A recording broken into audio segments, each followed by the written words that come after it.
मेरे अजीजों, यहां पर उन बच्चियों के लिए मैं कहता हूं कि कुछ ऐसे हालात बनाए जाएंगे, शक्ल और सूरत इस पर कभी मत जाना। फरमाया गया कि एक नौजवान की शक्ल में शैतान आता है, इब्लीस लईन एक खूबसूरत नौजवान की शक्ल में आता है औरतों के पास, अच्छे बाल, अच्छा चेहरा, अच्छे कपड़े, जो अपनी तरफ मोह ले। तो लड़कियां अगर शहवत के साथ उसकी तरफ देखने लग गईं तो फरमाया गया अन्नदर सहम मिन सहम शैतान, ये आंख जो है शैतान के तीरों में से एक तीर है। नजर जो पड़ती है, शहवत के साथ जो नजर गई, शैतान वहां तीर चला देता है। जो नौजवान तुम्हें भाग गया, ये जरूरी नहीं कि वो इंसान ही है, वो शैतान भी होता है। शैतान कोई लंबे सींग वाला, बड़ी पूंछ वाला, पर वाला नहीं है कि ऐसी शक्ल में आएगा तब तुम डर के भागोगी। शैतान तो एक अच्छे नौजवान की शक्ल में भी आता है, खूबसूरत लड़कों की शक्ल में आता है, और मर्दों के पास खूबसूरत लड़कियों की शक्ल में आता है। जब ये बहक जाते हैं, गुनाह कर लेते हैं, तब चला जाता है, भाग जाता है, अच्छे अच्छे परहेजगारों की शक्ल में आ जाता है और तुम्हारे ईमान का सौदा करने लग जाता है। मेरे अजीजों, बनी इसराइल की वो हिकायत मुझे याद आती है जिसमें उसने एक बड़े आबिद का तकवा भस्म कर दिया। बहुत बड़ा आबिद, नेक, अपने सौमा से निकलता नहीं था। सौमा उसको कहते हैं जहां इबादत करने की जगह होती थी पहले बनी इसराइल में, उसके बाहर वो कभी नहीं निकलता था। 4 भाई थे, एक बहन थी करीब में। वो चारों भाई तिजारत के लिए जा रहे थे, बहन अकेली घर में थी। कहा किसके हवाले करके जाएंगे? तो उस आबिद, उस परहेजगार शख्स के पास आए चारों भाई, कहा हम अपनी बहन को छोड़ जा रहे हैं, आप सिर्फ ख्याल रखना, आप नजर रखना। उसने कहा हाँ ठीक है। वो चले गए। नजर रखने वाला आबिद, नजर रखने वाला आबिद निकलता नहीं था। एक दिन एक बुजुर्ग आए, वो बुजुर्ग यही इब्लीस लईन है। आकर के उसने दरवाजे पर कहा कि तेरे भरोसे एक नौजवान लड़की को छोड़ गए हैं, वो घर में बेचारी अकेली पक रही होती है और बहुत ज्यादा उकता जाती है, कभी कभार बात तो कर लो, सो खैरियत तो पूछो। ये अपने सौमे के दरवाजे तक आया बस, और वहां से उसको पुकार करके कहा। वो लड़की अपने दरवाजे पर आई, एक दूसरे को देखा और बातचीत किया, खैर खैरियत पूछा, यहीं तक थी बात। लेकिन शैतान यहीं से अपने काम शुरू करता है। उसके बाद दूसरे दिन यह आबिद और बातचीत शुरू कर दिया। यहां से यह सिलसिला इतना बड़ा कि इसके अंदर इबादतों की जो तलब थी वो कम होने लगी। अभी अपने सौमा से निकल करके उसके घर भी जाने लगा, जा करके घंटों बातचीत करते रहे। वो वक्त भी आया जब उसने उसके साथ जिना भी कर लिया, उस एक नौजवान खातून के साथ, क्योंकि ये शादी नहीं करने वाला था। पूरी कौम के नजदीक ये निहायत आबिद है, परहेजगार है, जिना हो गया, हमल भी ठहर गया। अब क्या करे?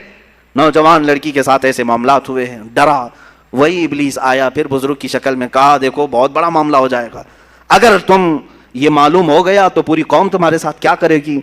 कहा क्या करूं? कहा इसका गला दबा दो, मार दो और दफन कर दो, घर में किसी को पता भी नहीं चलेगा।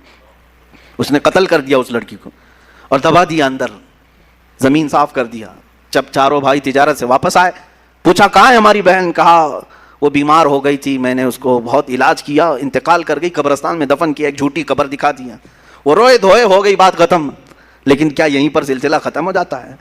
चंद दिनों के बाद उन भाइयों के पास ये इब्लीस आया, कहा यह आबिद झूठ बोलता है, ये जो इबादत करने वाला मक्कार है झूठ बोलता है, तुम्हारी बहन से उसने मुंह काला किया, हमल ठहरा, तो उसके बाद उसने मार करके यहीं घर में दफन किया।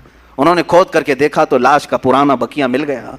अब वो वावेला मचा कि बाहर आने के बाद उसको सोमा से बाहर खींचा गया, उसके कपड़े फाड़े गए, उसके बाल नोचे गए, मुंह काला किया गया, पूरा गांव टूट पड़ा, उसका सोमा तोड़ डाले, और उसके बाद फिर उसको फांसी पर चढ़ाया गया। फांसी पर जब चढ़ाया गया तब फिर इब्लीस आया। इब्लीस आया, कहा कि बहुत बुरी हालत हो गई तुम्हारी, मुझे अफसोस है, मुझे अफसोस है, लेकिन मैं तुझे बचा सकता हूं, बचा सकता हूं, मैं तुझे यहां से निकाल सकता हूं, मेरे पास ताकत है। कहा क्या करना होगा बता दे। इस इब्लीस ने कहा बस तू ये कह दे कि तेरे लिए सजदा जायज है, यानी अपने लिए। कहा कि तू मुझे ये समझ ले कि मैं आजाद करूंगा तो तू मुझे सजदा करेगा। कहा बिल्कुल करूंगा, सजदा करूंगा। कुफ्र कर दिया। इसी वक्त उसको फांसी पर चढ़ा दिया गया, शैतान भाग गया। जिसकी इब्तिदा इबादतों से शुरू हुई थी, इन्हीं नजरों का धोखा था कि कुफ्र पर मौत हो गई। ये हिकायत भी मौजूद है। मैं इन बच्चियों से भी कहता हूं कि तुम अच्छे घरों की होंगी, अच्छे खानदानों की होगी। बहुत सारी लड़कियां ये दलील देने लग जाती हैं कि हम उनको सही रास्ते पर लेके आ जाएंगी, वो मुसलमान बन जाएंगे, फला हो जाएंगे। तबलीग का इतना ही शौक है तो मुझसे राब्ता करें, बहुत सारे मैदान है, मैं भेजूंगा तबलीग के लिए। सिर्फ और सिर्फ किसी एक लड़के पर ये इस तरह के हालात, बसा औकात हमने देखा है कि तुम्हारा दीन खतरे में आ गया और कुफ्र पर मौत हो गई, कुफ्र पर मौत हो गई। अभी चंद महीने पहले, 6-7 महीने पहले का एक वाकया गर्दिश कर रहा है, अखबारात की सुर्खी भी बना और बहुत सारे सोशल मीडिया पर यह गर्दिश भी करती रही बात। मध्य प्रदेश के किसी इलाके की एक नौजवान लड़की अपने घर छोड़कर भागी थी इसी तरह से, और उसके घर गई, सबको छोड़ दिया, 4 महीने उसके साथ नहीं गुजारा। एक दिन उसने सिर्फ ये कहा था कि मुझे शाम में घुमाने क्यों नहीं ले जाते। इसी बात पर झगड़ा शुरू हुआ, यहां तक पहुंचा कि उस गैर मुस्लिम ने उस औरत को गला घोट के मार दिया। लड़की मुसलमान थी, घर वापस आ नहीं सकती थी, मर गई। और रो धो करके घर वालों ने कहा कि बीमार हो गई थी, हमने वही वाकया हुआ। लेकिन पुलिस को बाद में शक हुआ, तफ्तीश शुरू की, 3rd डिग्री लगाया तो सब बोल दिया, कहा कि ऐसा ऐसा हुआ था और मैंने मार दिया है, मैंने मार दिया है। अजीजा निगरामी पोस्टमार्टम आने के बाद पता चला 2 महीने के बाद कि इस लड़की को इन्होंने इस तरह से मार दिया था। मैं उन बच्चियों से कहता हूं जो अपने घरों की इज्जत को लेकर के निकल जाती हैं। आज मैं इसी बात की तरफ आना चाहता था। आओ तुम्हें मैं मिसाली खवातीन की वो जिंदगियां बताऊं जिनके ऊपर मक्का वालों ने मजालिम के पहाड़ ढा दिए। क्या नहीं किया उस सैयदा सुमैया को लाखों सलाम, जिनको घर से गिरफ्तार करके मक्का के काफिरों ने बीच बाजार में लाया और घोड़े की टांगों से बांध दिया। कहा सुमैया छोड़ दे अपने दीन को। अगर ख्वाहिशात उन औरतों के दिलों में भी होती तो छोड़ देती। मक्का के बड़े बड़े रईस उनको अपनाने के लिए तैयार थे, बड़े बड़े पैसे वाले अपने लिए अपने घर को उनको बुलाने के लिए तैयार थे। सैयदा सुमैया उस वक्त भी अहद अहद कहती रही, मेरा अल्लाह एक है, मेरा अल्लाह एक है, इसके अलावा मैं किसी बात का इकरार नहीं करूंगी। उनको इतना मारा सैयदा सुमैया को, अबू जहल खबीस मरदूद ने उनकी शर्मगाह पर नेजा मार करके उन्हें शहीद किया। तुम्हें मालूम है पूरी इस्लाम की तारीख उठा करके देखना, इस्लाम में सबसे पहले शहीद होने वाली अगर कोई है तो सैयदा सुमैया है। वो औरत है जिन्होंने जान पेश कर दिया, दीन नहीं दिया, दीन नहीं बेचा। हजरत फकीहा, हजरत नहदिया, हजरत जुन्नैरा, ये वो सहाबियात हैं जो बांदियां थी या गुलाम थी, लेकिन बहुत मारी गई हैं, बहुत तकलीफ उठाई गई। अब तक तुम हजरत बिलाल हबशी का ही सुनते रहे ना, हजरत खब्बाब का सुनते रहे, हजरत नहदिया का सुनो, हजरत जुन्नैरा का सुनो, हजरत फकीहा एक ऐसी सहाबियां हैं जिनको खुद हजरत उमर मारते थे ईमान लाने से पहले, इतना मारते थे कि थक जाते थे और बैठ करके कहते कि मैं तुझे इसलिए नहीं छोड़ा हूं कि तुझ पर रहम आ गया, इसलिए छोड़ा हूं कि मैं थक गया हूं। हजरत फकीहा उस वक्त भी कहती, उमर अगर तू ईमान नहीं लाएगा तो फिर तुझे हर मार के बदले अल्लाह की बारगाह में जवाब देना पड़ेगा, और अगर तू ईमान ले आता है तो ये मुझ पर जितने मार मारा है सब माफ हो जाएंगे। उस वक्त कहती थी हजरत फकीहा, कौन औरत है जो मार खाने के बाद ये कहे कि तू ईमान ले आ जा? कौन है? ये एक बांदी थी हजरत फकीहा। हजरत जुन्नैरा एक सहाबी ऐसी है मक्का की, इन्होंने हुजूर पाक सल्लल्लाहु ताला अलैहि वसल्लम पर ईमान लाने के बाद मक्का वालों ने इतने ताने दिए इनको, इतने ताने दिए। एक वक्त ऐसा भी आया कि बीमार होकर के इनकी आंखें चली गई। अब ताने देने वालों को और बड़ा मौका मिला, और बड़ा मौका मिला। पूरे मक्का वाले ये कहने लगे, जुनैरा देखो, लात व हुबुल और उज्जा जो हमारे खुदा हैं, इन्होंने तुझे वो क्या कहते हैं शनाब। इसहाक अलैहिस्सलाम के मुतालिक ये है कि वो अल्लाह से लड़ लेते थे, कभी वो अल्लाह को गिराते थे, कभी अल्लाह उनको गिराता था, मुआज़ल्लाह। ये यहूदियों का अकीदा है। तो नबियों पर ईमान लाने में ये आधे आधे हैं। इसी तरह से ईसा अलैहिस्सलाम को निगलेक्ट करते हैं, बिल्कुल नहीं मानते। कौन? यहूदी। ईसाइयों का भी हाल इनसे कुछ ज़्यादा अच्छा नहीं है। ये बनी इसराइल के तकरीबन नबियों को मानते हैं, लेकिन बाज़ नबियों का ये भी इनकार करते हैं। कैसे? ये तो सबसे बड़े नबी मोहम्मद सल्लल्लाहु अलैहि वसल्लम को ही नहीं मानते। कुरान कह रहा है सारे नबियों पर ईमान जो बराबर रखता है, आदम अलैहिस्सलाम से लेकर हुजूर पाक सल्लल्लाहु अलैहि वसल्लम तक जितने नबी आए, सब पर जो ईमान रखता है, उलाइका सौफ युतीम उजूरहुम, अल्लाह फरमा रहा है उनको पूरा का पूरा अज्र मैं अता करूंगा। अब मुझे बताओ, यहूदी ईसा अलैहिस्सलाम को नहीं मानते, ईसाई मोहम्मद सल्लल्लाहु अलैहि वसल्लम को नहीं मानते। दुनिया में एक ही कौम ऐसी है जो मुसलमान, वो मूसा अलैहिस्सलाम को भी मानते हैं, ईसा अलैहिस्सलाम को भी, और मोहम्मद सल्लल्लाहु अलैहि वसल्लम को भी। हमारा किसी भी नबी के मुतालिक कोई इख्तिलाफ है? हमने कभी किसी नबी का इनकार किया? हमने आज तक ये नहीं कहा कि मूसा अलैहिस्सलाम यहूदियों के नबी हैं, हमने ये नहीं कहा कि ईसा अलैहिस्सलाम सिर्फ ईसाइयों के नबी हैं, बल्कि हम ये कहते हैं कि 1,24,000 कमोबेश जितने नबी आए वो सब हमारे नबी हैं, सब पर ईमान है हमारा। अब इस बात को समझ करके चलें कि इसमें कभी भी फर्क ना करें। यह रद में आई है आयत उन लोगों के जो यहूदी और ईसाई करते हैं। अच्छा, अब यहां पर मैं एक बात और भी अर्ज करूं कि यहूदियों की किताबों में भी मौजूद है कि आखिरी ज़माने में एक नबी आएंगे जिन पर नबूवत का खात्मा हो जाएगा। उनकी सिफात भी बयान की गई। उनकी तारीफ में सारी चीज़ें बयान है, यहूदियों की किताब में भी है। ईसाई जिन किताबों को मुक़द्दस मानते हैं उनमें भी है कि एक नबी आने वाला है जिसकी तमाम बशारतें उसमें दी गई हैं। इन दोनों से आप पकड़ करके पूछो वो नबी कहाँ है, कब आएगा, वो नबी कहाँ है। यहूदियों से भी हम पूछते हैं जिस नबी के आने की बशारत तुम्हारी किताबों में है, आखिर वो कौन है, कौन सा नबी है। अगर तुम्हारे एतबार से मोहम्मद सल्लल्लाहु अलैहि वसल्लम है तो फिर ईमान क्यों नहीं लाते, तुम अपनी किताब पर अमल नहीं कर रहे हो। ईसाइयों से पूछो जिस नबी के आने की बशारत ईसा अलैहिस्सलाम देकर के गए अपनी किताबों में, वो कौन है वो नबी। अगर मोहम्मद सल्लल्लाहु अलैहि वसल्लम हैं तो फिर उन पर ईमान क्यों नहीं लाते। और अगर नहीं मानते तुम कि वो बशारत जिनकी दे करके गए थे वो मोहम्मद सल्लल्लाहु अलैहि वसल्लम नहीं है, तो मियाँ 1400 साल से ज़्यादा का अरसा, 2000 साल का अरसा हो गया, वो नबी अब तक क्यों नहीं आया। यहूदियों से भी हमारा सवाल है, ईसाइयों से भी हमारा सवाल है, इसलिए कि इससे पहले इतना लंबा गैप कभी नहीं आया। 2000 साल हो गए। यहूदी आपसे भी हम पूछते हैं कि तुम्हारी किताबों में जिस नबी के आने की बशारत दी गई है वो कौन है नबी। अगर मोहम्मद सल्लल्लाहु अलैहि वसल्लम है तो ईमान क्यों नहीं लाते, और अगर वो नहीं है तो फिर कौन है, वो कब आएगा।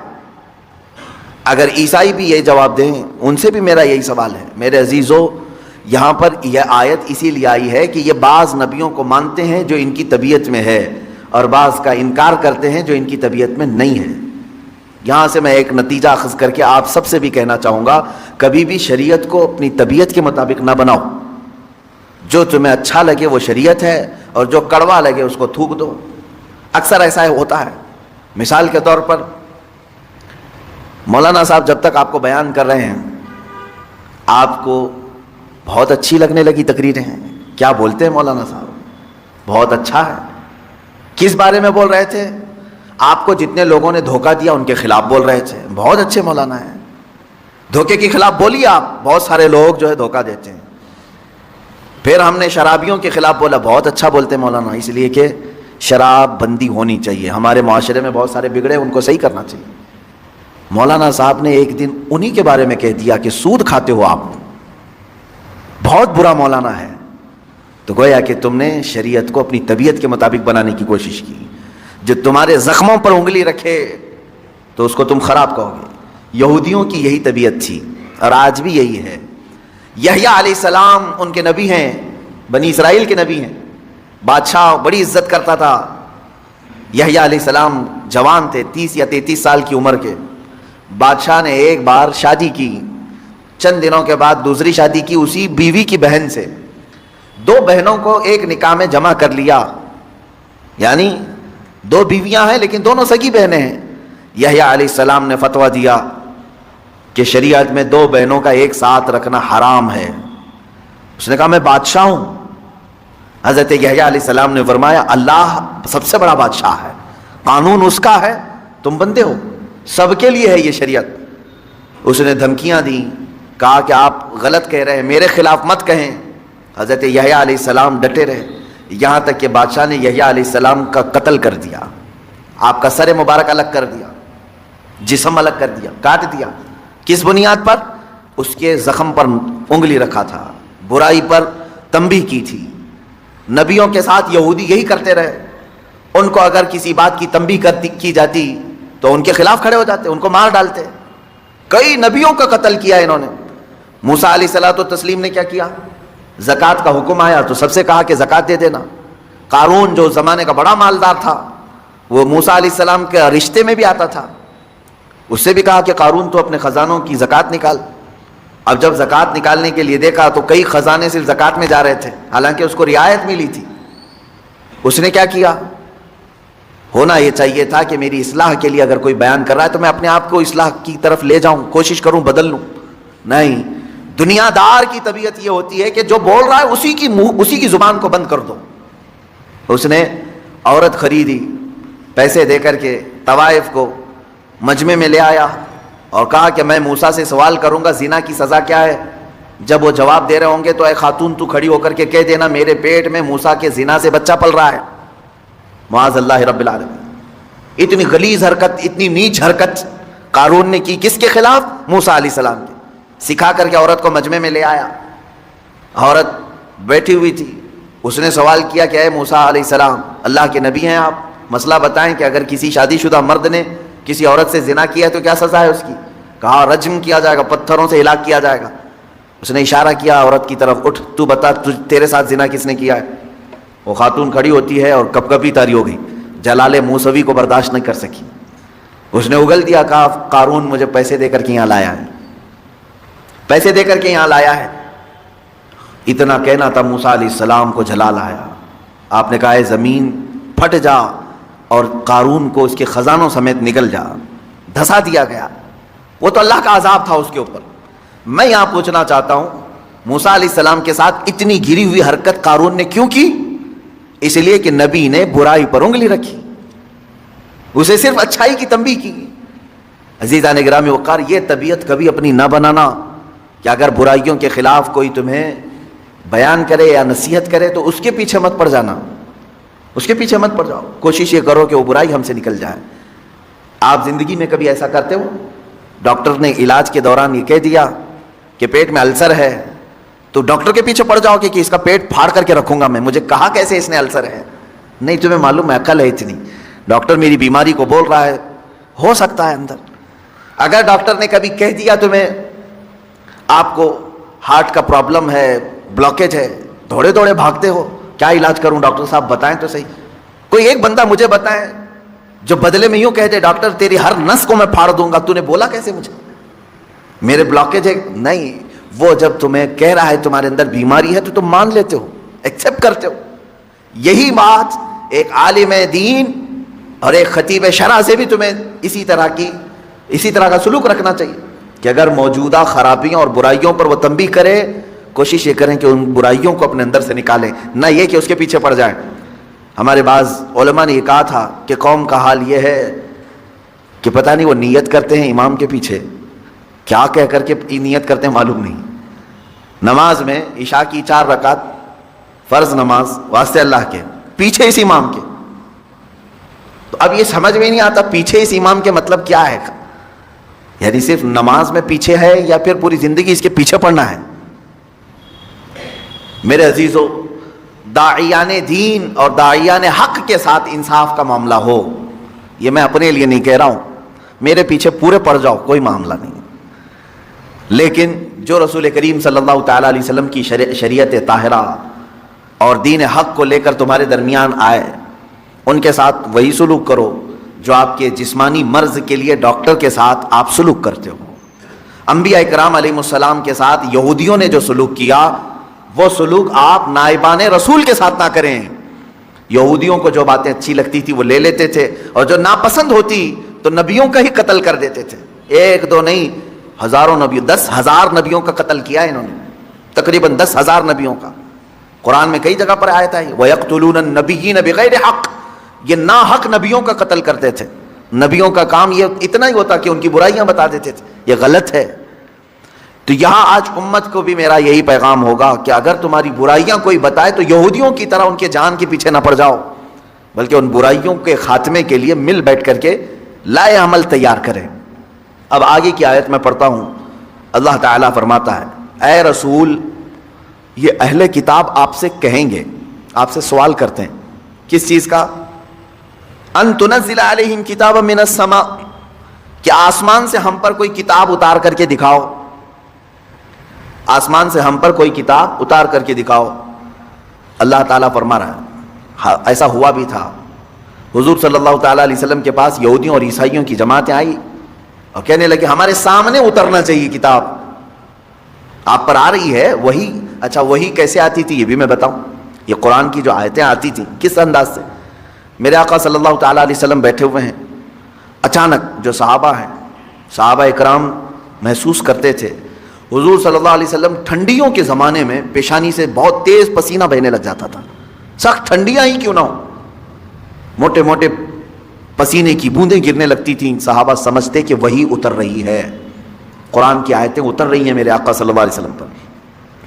शुरू में हुजूर अकरम सल्लल्लाहु ताला अलैहि वसल्लम की हदीस है, बुखारी शरीफ की शुरुआत में किताब बुदउल वही में है कि घंटियों जैसी आवाज़ आती थी, सलसलतुल जर्स इसको कहा गया है, जैसे घंटी बजती है इस तरह की आवाज़ आती और कुरान की आयतें उतर रही होती थी। कभी जिब्राइल अमीन अलैहिस्सलाम इंसान की शक्ल में आकर के बयान करके चले गए।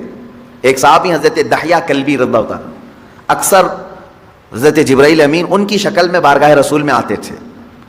कभी ज़ाहिरी शक्ल में आते, कभी किसी को नजर नहीं आते और उतार रहे होते कल्बे मुस्तफ़ा सल्लल्लाहु अलैहि वसल्लम पर आयतें उतारी जा रही होती थी। अब ये वही उतरने का अंदाज मालूम तो होता, लेकिन उतरता हुआ कोई देखता नहीं सिवाय रसूल पाक सल्लल्लाहु अलैहि वसल्लम के। तो अब ये यहूदी और ईसाई आए और कहे एक किताब ऐसे उतरना चाहिए, वो दिखना चाहिए हमें कि आसमान से किताब उतर रही है। तो अल्लाह ताला ने फरमाया, ऐ रसूल, ये आपसे सवाल कर रहे हैं कि आसमान से कोई किताब उतार करके दिखाएं। यही वो लोग हैं जो आपसे पहले इससे भी बड़ा सवाल मूसा अलैहिस्सलाम से कर चुके हैं। इससे भी बड़ा सवाल किए थे मूसा अलैहिस्सलाम। क्या किए थे? वो पहले पारे में भी आयतें गुजर चुकी, यहां पर भी है। फ़क़द सअलू मूसा अकबर मिन ज़ालिक, तो ये तो मूसा अलैहिस्सलाम से इससे भी बड़ा सवाल कर चुके। क्या? फ़क़ालू अरिनल्लाह जहरतन, इन्होंने कहा था मूसा अलैहिस्सलाम से, ये यहूदियों ने, अच्छा आप अल्लाह अल्लाह कह रहे हैं बहुत, हम अल्लाह को सामने देखना चाहते हैं, देख करके ईमान लाएंगे।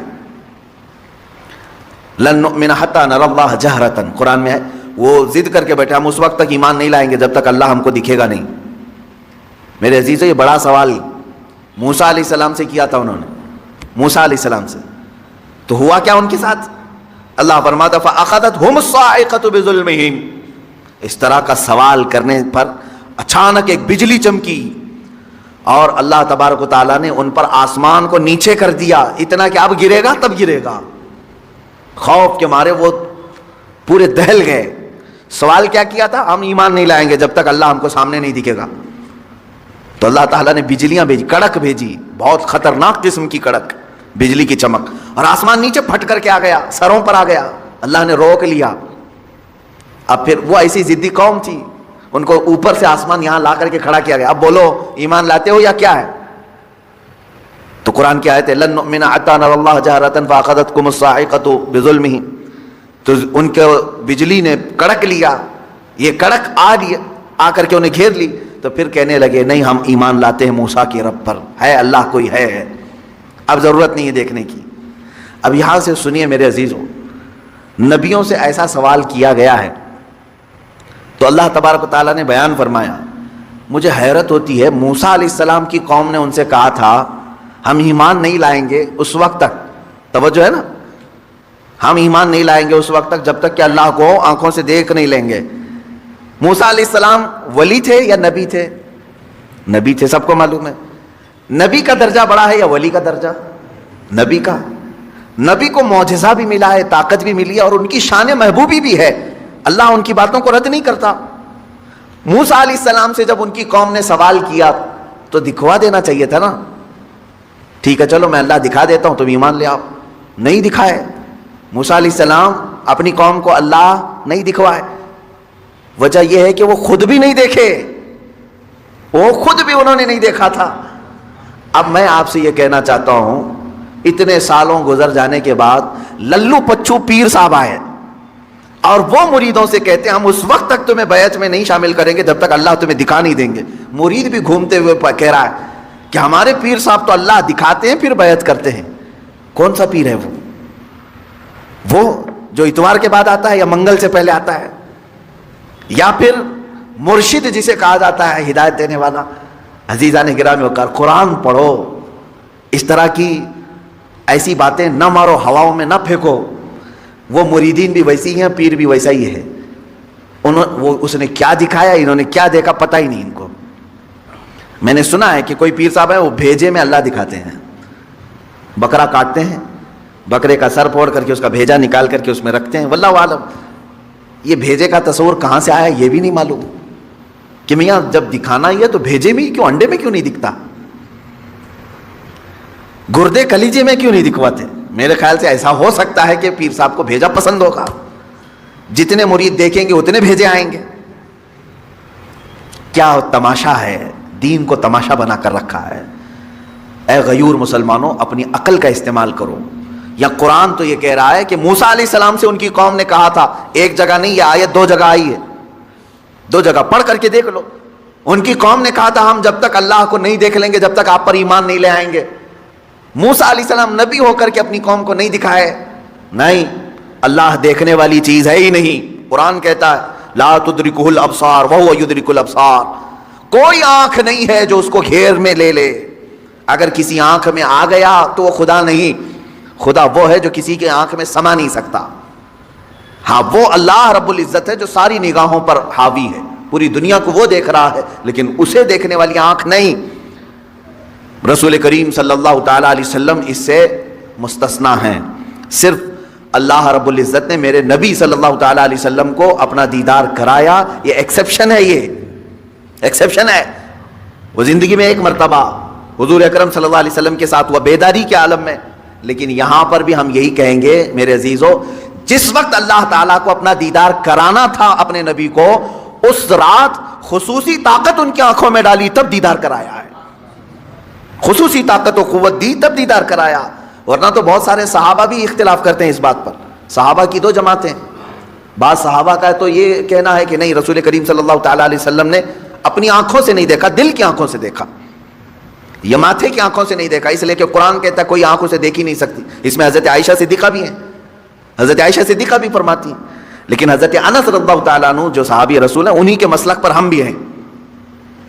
सब सहाबा अपनी जगह पर हक पर हैं, हम उनके मुखालिफिन में से नहीं हैं, लेकिन उन्होंने अपना इज्तिहाद किया। हजरत आयशा सिद्दीका ने कहा कि नहीं, कुरान के हिसाब से तो मुमकिन नहीं लगता कि कोई देख सके, हत्ता कि हुजूर सल्लल्लाहु अलैहि वसल्लम भी। लेकिन हजरत अनस ने फरमाया कि मैंने खुद रसूल पाक सल्लल्लाहु अलैहि वसल्लम से सुना है, अल्लाह के नबी सल्लल्लाहु अलैहि वसल्लम ने फरमाया मैंने अपनी इन आंखों से अल्लाह का दीदार किया है। तो एक सहाबी की रिवायत ये भी है। तो यहां सुनी हुई बात है हुजूर से, इसलिए हम इसको ज्यादा कबूल करते हैं। और वहां हजरत आयशा का अपना इज्तिहाद है, हुजूर से नहीं सुना उन्होंने। कुरान को पढ़ करके वो कहती हैं कुरान के हिसाब से तो नहीं लगता कि आंखों से देखा जा सकता है। हुजूर जो मेराज में गए थे उस वक्त तो हजरत आयशा की शादी भी नहीं हुई थी। हुजूर सल्लल्लाहु ताला अलैहि वसल्लम जब मेराज में गए थे, हजरत आयशा रज़ियल्लाहु ताला अन्हा उस वक्त थी ही नहीं। तो ये तो रिवायात जो उस वक्त मौजूद थे उनकी ली जाएगी। बहरहाल मैं यहां बात ये कर रहा था कि कुरान में अल्लाह ताला ने फरमाया कि मूसा अलैहिस्सलाम से तो इससे बड़ा सवाल कर चुके, ऐ नबी आपसे ये पूछ रहे हैं कि हमें वो जान छुड़ाना चाहते हैं। राज कर दिन का बच्चा आपका 6 दिन का खिलाओ, हमारी गोद में दे दो, ये कंडीशन है। और हमने भी पीरों का मतलब समझा, मुरीद होने का मतलब है मुर्गी के अंडे 3 हो जाए। भैंस दूध नहीं दे रही तो पीर साहब जिंदाबाद, मुर्गा खो गया तो पीर साहब जिंदाबाद, बकरी खुल गई तो पीर साहब जिंदाबाद। ये इसलिए नहीं था, और ये सच्ची बात कह रहा हूं। आज खानकाहों में जाके बैठो तो दर्द वाले 99 आते हैं, 99 नहीं 100 आते हैं, लाखों में एक भी ऐसा नहीं आता जो ये कहे कि मुझे खुदा तक पहुंचना है। कोई मांगे खुदा का दर्द, किसे तलाश है खुदा की, किसे जुस्तजू है खुदा की। कोई कह रहा ट्रक खराब हो गया, कोई कह रहा 3 मंजिल बिल्डिंग चटक गई, कोई ये क्यों नहीं कहता कि वो रास्ता बताओ जिससे खुदा मिल जाता है। कोई ये क्यों नहीं कहता मुझे खुदा तक जाना है। जब ऐसे लोग थे ना तो पीर गरीब नवाज होते थे, मुरीद ख्वाजा कुतुबुद्दीन बख्तियार काकी होते थे। जब ये लोग थे ऐसे लोग थे तो कोई चिराग देहलवी होता था, कोई महबूब इलाही बनता था, है ना, कोई खुसरू बनता था, कोई निजाम बन जाता था। कब जब खुदा की जुस्तजू थी। आज तो है ही नहीं जुस्तजू। आज तो पीर साहब ये कहते ना तुझे 6 चिराग जलाने आके तो 6 मिनट मस्जिद में नहीं जाएगा, 6 चिराग आंधियों में जाके जला रहे, आंधियों में चिराग जला रहे जाके, और 5 बार हय्या अलस सलाह हय्या अलल फलाह, मतलब ही कोई नहीं। मुझे एक बात बता, जब देने वाला अल्लाह है, कौन है? सारे बोले कौन है, पीछे वाले क्यों नहीं बोल रहे भाई, चक्कर में तो नहीं है पड़ा हुए। देने वाला कौन? इतनी जोर से अपने रब को पुकारो कि ये दीवारें गवाह हो जाए। देने वाला कौन है? देने वाला कौन है? लेने वाला कौन है? सब चीज का मालिक कौन? खालिक कौन? तो उसे नाराज करके क्या खाक मिलेगा? खुद सोचो, मिल सकता है? नहीं मिल सकता ना। अल्लाह को राजी करना। किसको राजी करना है? अल्लाह को राजी करना। और अल्लाह कैसे राजी होता है? वो कुरान में कहता है वलौ अन्नहुम इज़्ज़लमू अनफुसहुम जाओ, महबूब अगर ये अपनी जानों पे सितम कर लेना तो इनके लिए छूट ये है कि ये तेरी चौखट तक आ जाया करे। मेरा इमाम कहता वही रब है जिसने तुझको हमतन करम बनाया, हमें भीख मांगने को तेरा आस्था बताया, तुझे हमद है खुदाया, तुझे हमद है खुदाया। और फिर महबूब भी कैसा, हल्का फुल्का नहीं, यही बोले सिदरा वाले, चमने जहां के थाले सभी मैंने छान डाले, तेरे पाए का ना पाया, तुझे यक ने यक बनाया, तुझे हमद है खुदाया, तुझे हमद है खुदाया। आओ ना हुजूर की चौखट पे, मांगो उनकी दर पे बैठ के खैरात, हम देखें कैसे नहीं मिलती है। लोग कहते हैं बहुत मांगा मिला नहीं, मैंने कहा तूने आला हज़रत की तरह मांगा ही नहीं, मांगे नहीं, गलत कह रहा हूं। ऐसे मस्जिद में कॉलर खड़ा करके, इमाम साहब एसी नहीं चल रही, क्यों अब्बा की जागीर में बैठा है, पंखा चला के कॉलर हुई मार के फिर हाथ उड़ा कर रहा। दुआएं से कबूल नहीं होती। दुआएं कब कबूल होती हैं, जब अपने आप को खुद से खत्म करो। इतने नीचे आ जाओ, इतने नीचे आ जाओ, इतने नीचे आ जाओ कि तुम्हें भी कहना पड़े, तुम्हें भी कहना पड़े, कोई क्यों पूछे तेरी बात रजा, तुझसे कुत्ते हजार फिरते हैं। जब नौबत ये आ जाएगी ना, तुझसे कुत्ते हजार फिरते हैं, फिर देख पर्दे उठेंगे, तुझे भी महबूब का जलवा नजर आना शुरू हो जाएगा। लेकिन हम तो खसाब बन के मांग रहे हैं, हम तो ठेकेदार बन के मांग रहे हैं, हम तो वहां भी कॉलर खड़ा करके मांग रहे हैं। वहां चुप के आया करो, वहां रो के मांगा करो, वहां गिड़गिड़ा के मांगा करो, वहां उसकी राह में खुद को फना करके मांगा करो। वो कहा था ना, मिटा दे अपनी हस्ती को अगर कुछ मर्तबा चाहे कि दाना खाक में मिलकर गुले गुलजार होता है। मैं क्या वजीफा बता रहा था आपको, क्या वजीफा बता रहा था? ठंड लग गई है, नहीं लगी ना ठंड? तो वजीफा मैं ये बता रहा था, जिसके घर में बरकत ना हो वो एक कुरान वाले के खाने की जिम्मेदारी उठा ले। गारंटी है मेरी 101%, अपने रब की रहमत पर भरोसा करके कह रहा हूं। लेकिन शर्त है, खाना इज्जत से खिलाइए। ये जो डिस्पोजल में कुरान वालों को खाना दे देते हैं ना, ये पक्के दर्जे की हिमाकत और जहालत है। इन्हें तो उस बर्तन में खाना दो जो तुम्हारे दस्तरखान का सबसे कीमती बर्तन हो, और ये कहो इनसे कि चम्मच नहीं डालना है, बर्तन में अपनी उंगलियां डाल। सुना है इन हाथों से कुरान पकड़ता है, जब ये हाथ बर्तन में आते हैं खुदा की रहमतें बर्तन में उतर जाया करती है। इस इज्जत से खाना खिला के दे, फिर दे खुदा देता है कि नहीं। और हल्के में मत लेना, ये जो कुरान पढ़ने वाले लोग हैं आपको परदेसी लगते होंगे, कोई इन्हें लावारिस कहता होगा, कोई इन्हें सोचता होगा ये नादार है, इनका कोई नहीं है। लेकिन सुन, मैं तुझे बताने लगा हूं, एक बंदा है रोज रब के नाम पे एक रोटी सदका करता था। एक दिन हुजूर ख्वाब में तशरीफ लाए, आका ने फरमाया रोज रब की दावत करता मुझे भूल जाता है। उसने कहा हुजूर अल्लाह तो दावत से खाने से पाक है, आप ये क्यों कह रहे हैं? और हुजूर आपने मुझसे कहा कि तू रब की दावत करता है। हुजूर ने फरमाया हाँ। कहा मैं किसे करता हूँ? कहा जब तू एक रोटी रब के नाम पे सदका करता है ना, तो खुदा की दावत का सवाब मिलता है।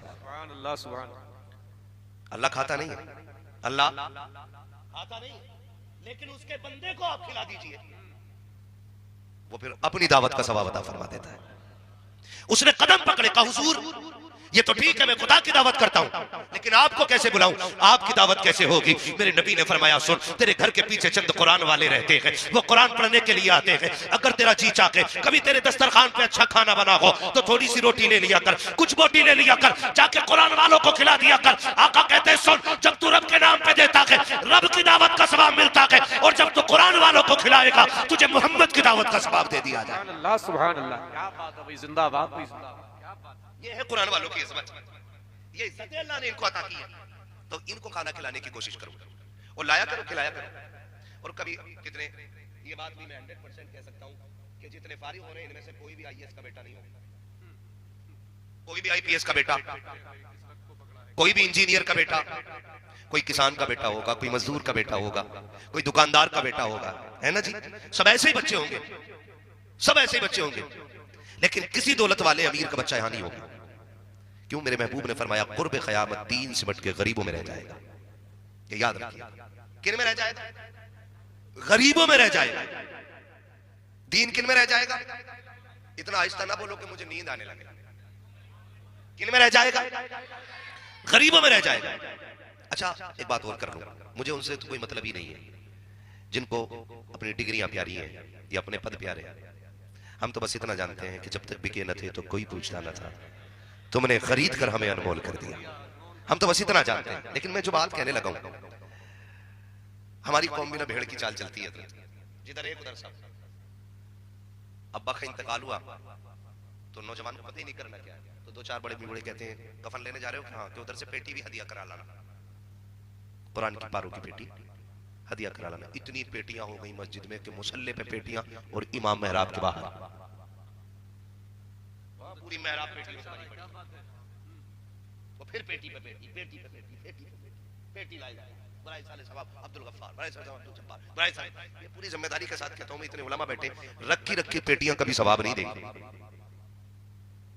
उलमा बैठे, और मेरा ईमान तो ये है, अगर कुरान क़यामत में पढ़ने वाले की शफाअत करेगा तो तौहीन करने वाले की शिकायत करने का भी हक कुरान रखता है।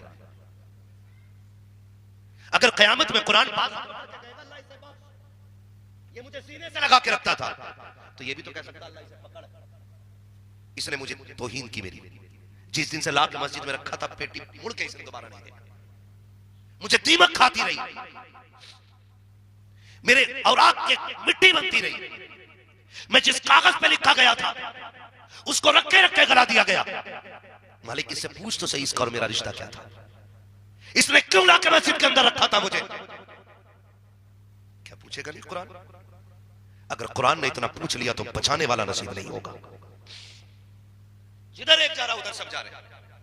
जन्नत में भेजना है ना अपने मरने वाले को, तो मस्जिद ना मदरसे आ जा, आके कभी इस इदारे के असातिज़ा से, सदर से, सेक्रेटरी से आप आके बात कीजिए कि मुझे कुरान वालों से मिलना है, फिर इनसे आके मुलाकात कीजिए। सारे तो ऐसे नहीं होंगे ना जिन पे सर्दी के कपड़े बराबर होंगे, सारे भी ऐसे नहीं होंगे जिनके बिस्तर नए होंगे। कितने हमने ऐसे देखे हैं, हमने भी मदरसे की जिंदगी गुजारी है। बास तलबा ऐसे भी रखे हैं हमारे साथियों में कि 7 साल एक ही गद्दे पे गुजार दिए हैं। ऐसे ऐसे बिस्तरों पे जिंदगी गुजरती है कि अगर पैर ऊपर रख दो तो नीचे की ठंड ऊपर महसूस होती है। लेकिन मजे की बात एक और बता दूं, लुत्फ आएगा आपको भी। आप देखिएगा स्कूल में पढ़ने वाले बच्चे, मदरसे में पढ़ने वाले बच्चों का फर्क आप देखें कि स्कूल में पढ़ने वाले बच्चे जब 7 बजे सो के उठते हैं या 6 बजे सो के उठते हैं, उनके लिए गीजर का गर्म पानी होता है, वीआईपी कपड़े होते हैं, वीआईपी ड्रेस होती है, मक्खन पराठे बने होते हैं, अच्छे नाश्ते होते हैं, फिर भी गाड़ी में बैठ के जाते हैं।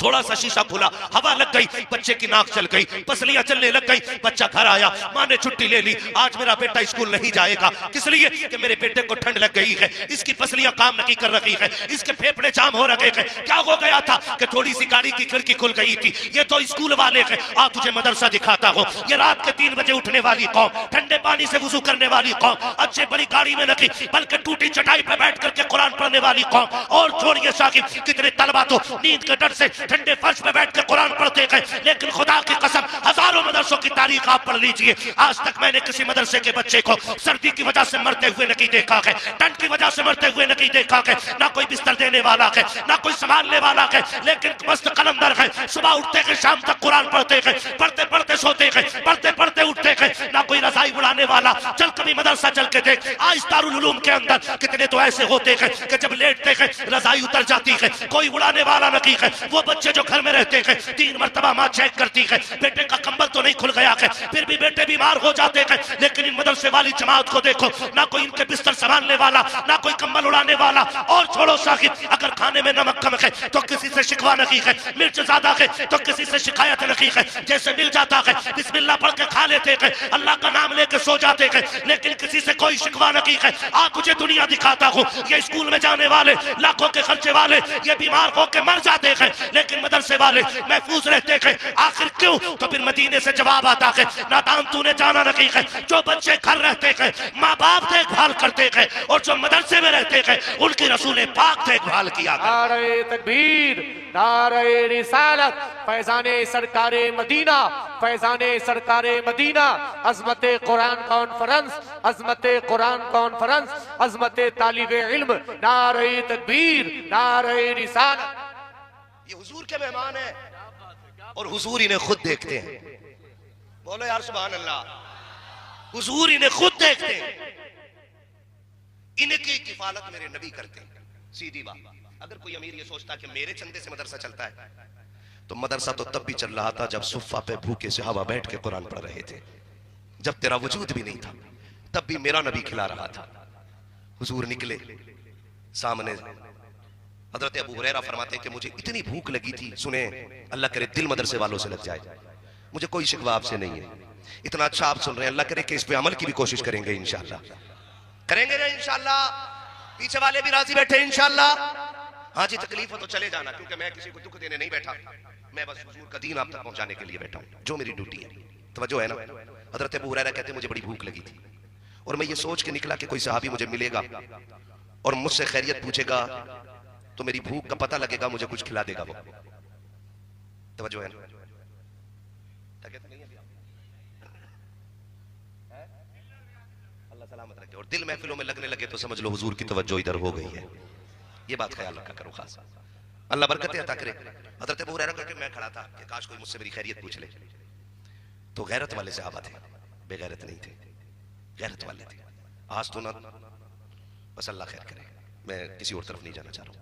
खड़े आए, कोई पूछे, देखा सामने से हजरत उमर आ रहे हैं, सलाम किया, जवाब दिया। उन्होंने पूछा कैसे खड़े हो? कहा एक मसला पूछना था। मसला पूछा, जवाब दिया, हजरत उमर ने चले गए। अबू हुरैरा चुप खड़े। कोई इन्होंने तो मेरी भूख को पहचाना ही नहीं।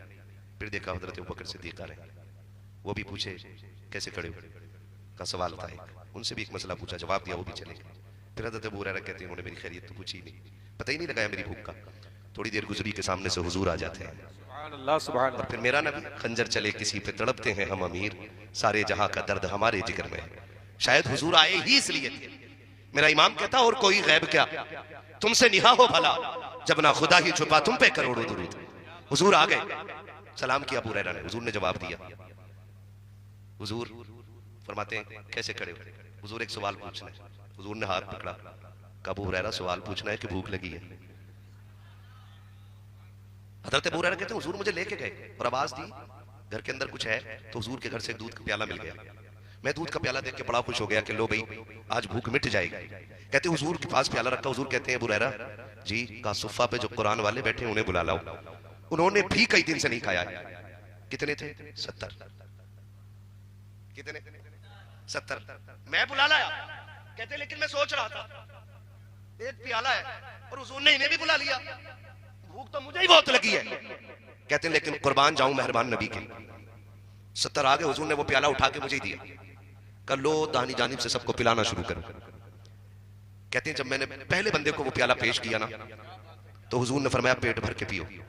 कहते हैं उन्होंने पेट भर के पी लिया, फिर प्याला मेरे हाथ में आया, मैंने देखा जितना था उतना का उतना ही है। सुभान अल्लाह, सुभान अल्लाह। कहने लगे फिर कलेजा ठंडा होने लगा कि अगर एक से खत्म नहीं हुआ तो अब ये 70 से भी खत्म नहीं होना है। कहते हैं दूसरे ने पिया, तीसरे ने पिया, चौथे ने कहा मैं 70 सबको पिला चुका। फिर हुजूर ने कहा अबू हुरैरा अब तुम पियो। कहते मैं तो था भूखा, मेरी मौज लग गई, मैंने प्याला लगाया तो हटाया ही तब जब पेट भर गया। मैंने फिर देखा प्याला फुल। आका कहते और पियो। कहते फिर मैंने पिया, जितना पिया जा सका पिया। कहा हुजूर ने फिर कहा और पियो। कहा हुजूर बस अब नहीं पिया जाता। कहते हुजूर ने फरमाया सबने पी लिया। कहते फिर हुजूर ने वो प्याला लिया और फिर हुजूर ने वो दूध पिया। अबू हुरैरा कहते हैं क्यों जनाब अबू हुरैरा, कैसा था वो जामे शीर जिससे 70 साहिबों का दूध से मुंह फिर गया। ये मेरे इमाम ने कहा। हजरत अबू हुरैरा कहते हैं 70 थे, अगर 70,000 होते तो वो दूध सबके लिए काफी हो सकता था। तो अगर कोई ये समझता मदरसे हम चलाते हैं तो औकात में रहे। मदरसे तुम नहीं, मदरसे शाहे उमम चलाते हैं। और ये भी सच्चाई है। जब कभी मदरसों के मतबख कैंटीन में खाना खत्म होता है ना, तो ये उन लोगों के दरवाजे पर बिल्कुल नहीं जाते जो कुत्तों की तरह छिड़कियां देते हैं, जो जलील करके लौटाते हैं। ये नहीं जाते किसी अमीर के दरवाजे पे। शायद ये राज कभी ना खोल सके, लेकिन मैं कह रहा हूं जब सुबह होने वाली होती है और मतबख में कुछ नहीं होता, फिर ये मुसल्ले भी जाते हैं, 2 रकात नमाज़े हाजत पढ़ते और रुख करते हुजूर के मदीने की तरफ और रो के कहते हैं आका मेहमान आपके। अगर ये फाके से रह गए बात हमारी नहीं जाएगी। लोग कहेंगे हुजूर के मेहमान और फाके से रह गए। जब ये लोग इतना कहते हैं, खुदा की कसम गैब से इतनी मदद होती है, हुक्म मदीने से होता है और दरवाजे पे कोई ना कोई लेके कुछ ना कुछ हाजिर हो जाता है। ये सोच के मत आओ कि तुम इनकी मदद कर रहे हो, ये सोच के आओ कि इनके जरिए हमें हुजूर से मदद लेनी है। करेंगे इंशाल्लाह, करेंगे इंशाल्लाह। साहब आगे भाई कितने खर्चा दोस्त के पास ही घुस गया, हम तो कतई फोकट में। अल्लाह सलामत रखे। या साथीजा ये उलमा इनकी मेहनत है। आपसे इतना कहूंगा, कभी अल्लाह तौफीक दे मदरसे आइए, कभी किसी कुरान वाले को बेटा कह के आवाज दो। ये वतन से बेवतन रहते हैं। आज भी मैं देख रहा था दूर दूर के बच्चे भी इसमें फारिग हो रहे हैं, दूर दूर के बच्चे भी यहाँ फारिग हो रहे हैं। सूबा तक बदला हुआ है, स्टेट चेंज है, तो अब जाहिर है ना इनके माँ बाप तो वहीं होंगे ना। कुछ भी है यार, अगर जिला भी बदला है तो माँ बाप तो यहाँ नहीं रहते होंगे ना। अल्लाह ने तुझे अगर दिल दिया है, कभी मदरसे आ और किसी भी कुरान वाले को बेटा कह के आवाज दे, 150 उसकी जेब में डाल, तेरा क्या चला जाएगा। अगर परदेश में उसे किसी के लहजे में बाप का लहजा नजर आ गया ना, तो जा एक कुरान वाले की दुआएं ले ले, भले तेरी कब्र पे अजान हो या ना हो, तेरे मरने के बाद 1.5 क्विंटल चना पढ़ा जाए या ना पढ़ा जाए, अगर कुरान वाला दिल से दुआ दे गया ना तो तुझे कब्र में आने में देर लगेगी, खुदा को तेरी कब्र को जन्नत बनाने में देर नहीं लगेगी। ये कीजिएगा, हमें ये काम करने चाहिए, करेंगे इंशाल्लाह, करेंगे इंशाल्लाह, वादा कीजिए इंशाल्लाह। आखिरी बात और बात खत्म, ठीक है ना। आखिरी बात क्या है कि वो लोग जिन्होंने अब तक इस इदारे का ताउन किया या मदद की या किसी कुरान वाले को खाना खिला दिया या किसी भी कुरान वाले की इज्जत की, उनके लिए बड़ी खुशखबरी है। ये वो जमात है अगर जन्नत में जाएगी तो हाथ पकड़ के एक गिलास पानी पिलाने वाले को भी साथ जन्नत में लेके जाएगी। सारी कोशिशें जन्नत के लिए है ना, है भाई, सारी कोशिशें रात के 3 बजे उठना, 6 लाख लगा के हज करने जाना, ये सारी कोशिशें किसके लिए? जोर से बोलो, जन्नत के लिए। ये तो बस अल्लाह हिदायत है हमारे मिंबर के कुछ ऐसे लोगों को जिन्होंने फिक्र इतनी आजाद कर दी कि डायरेक्ट कह मुझे देखकर जहन्नम को भी आ गया पसीना। इनने मिंबर से ऐसे कहा, नीचे से शराबी भी कह वाह वाह वाह वाह, दिल की बात कह। जहन्नम है तुम्हारे घर की चूल्हे या भट्टी नहीं जो तुम्हें देखकर उसे पसीना आएगा। ये रब्बे सल्लिम की सदाएं बिलावजे नहीं है। कह रहा मुझे देखकर जहन्नम को भी आ गया पसीना, तो जो रिश्वत ले रहा वो भी पैसे लुटा रहा, जो ब्याज खा रहा वो भी लुटा रहा, जो हराम कला रहा वो भी लुटा रहा। वाह वाह वाह वाह वाह। और वो कह रहे देखो जिसे जन्नती देखना उसे देख लो, हराम की जन्नत है। रिश्वत ब्याज का पैसा जन्नत मिलेगी। जन्नत पाने के लिए करबला में 72 कुर्बानियां देनी पड़ती हैं। जन्नत के लिए नबी का चचा कलेजों के टुकड़े करा ले रहा है, और यहां शराबी चुआरी भी बैठा हुआ कह रहा है मुझे देखकर जहन्नम को भी आ गया पसीना। डरे हुजूर ने फरमाया जब भी मांगो अल्लाह से जन्नत मांगना, इसलिए कि जब कोई बंदा कहता अल्लाह जन्नत दे तो जन्नत खुद कहती है मालिक मुझे इसके नसीब में लिख दे।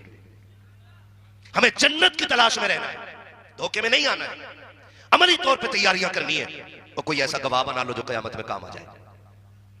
दुनिया बड़ी बेवफा है, ये मरने के बाद वही चादर उड़ाएगी जिसमें हजारों लोग कब्रिस्तान जा चुके हैं।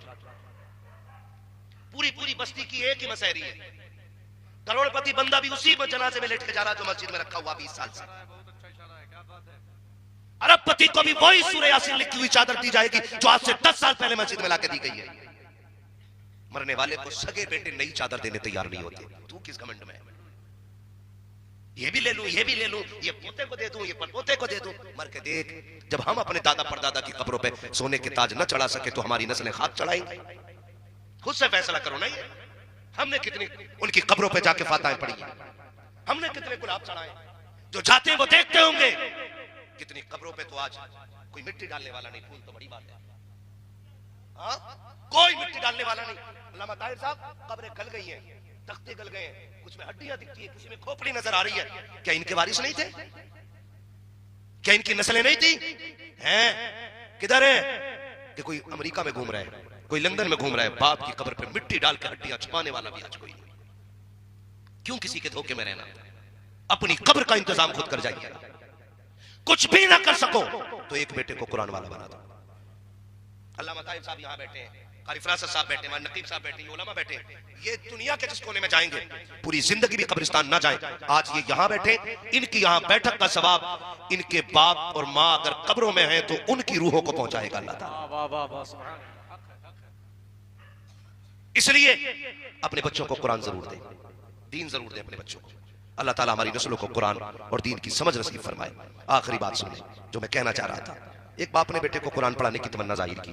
बड़े बड़े आशिक होते हैं ये बच्चे बैठे, मुझे लगता है मदरसे पढ़ते होगे ना बेटा, मदरसे पढ़ते हैं ना, अल्लाह सलामत रखे। ये उम्र बच्चों की माँ बाप की गोद में खेलने की होती है, लेकिन मैं उन माओं को सलाम करता हूँ जिन्होंने ये बच्चे मदरसे के नाम कर दिए, और मैं इन बच्चों के हौसले को सलाम करता हूँ। बेटे दिल थोड़ा ना करना, कभी तुम्हारा कुछ खाने को जी चाहे और जेबें खाली होना तो कभी किसी अमीर जादे को देख के ये मत सोचना कि हम कुछ नहीं है।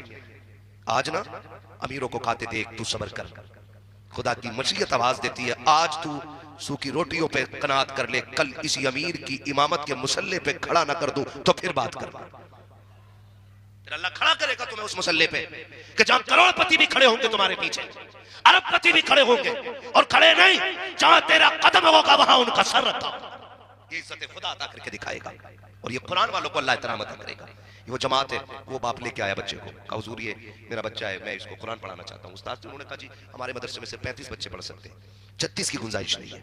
कोटा पूरा हो गया, खाने की कोई जगह नहीं हमारे बच्चे, हम आपके बच्चे को खाना नहीं दे सकते। बाप भी बाप था। उसने मालूम क्या कहा? उसने कहा जी ना दे खाना। किधर खाते हैं बच्चे? कहा कैंटीन में। वो गया, घूम के आया। उसने कहा मेहरबानी करें मेरा बच्चा रख ले, खाने की जगह ना सही, इतनी मेहरबानी करना जब कुरान वाले खा के उठ जाया करें तब मेरे बच्चे को ना उस जगह पे एक बार भेज दिया करना। क्यों? कि जो गिरा पड़ा खाना हुआ करेगा वही खा के मेरा बच्चा वक्त गुजार लिया करेगा। ऐसे ऐसे लोग भी कुरान से इश्क करने वाले लोग हैं। आज तो दरवाजे पे कुरान मिल गया तो कदर नहीं, आज तो इमाम महल्ले में रहता है इसलिए कदर नहीं है ना। उनसे पूछो जिन्होंने 6-6 माह के बेटे कुरान के लिए दे दिए, उनसे पूछो जिन्होंने जवान बेटों की कुर्बानियां दी है इसी कुरान के लिए। वक्त होता तो मैं बात करता, खुदा की कसम बस एक झलक इतनी सुन लो। मेरे नबी की पहली ज़ौजा उम्मुल मोमिनीन हजरत सैयदा खदीजतुल कुबरा रज़ियल्लाहु ताला अन्हा, कितनी बड़ी कुर्बानी है जानते हो? लाखों नहीं, करोड़ों नहीं, आज के दौर का अरबों खरबों का सोना उन्होंने दीन के लिए कुर्बान किया है। अरबों खरबों का सोना, बल्कि खरबों क्या, मिलियन ट्रिलियन, कोई हिसाब नहीं। इतना सोना रखा गया था एक दिन निकाल के कि जो इधर बैठे थे उधर वालों को नहीं दिख रहे थे और जो उधर बैठे थे इधर वालों को नहीं दिख रहे थे। हज़रत खदीजा ने कहा था महबूब ये सारी दौलत आज से तेरे कदमों पे कुर्बान। मुअर्रिखीन ने लिखा सुबह में हज़रत खदीजा ने वो सोना हुजूर को दिया और शाम होते होते हुजूर सारा गरीबों में बांट चुके थे।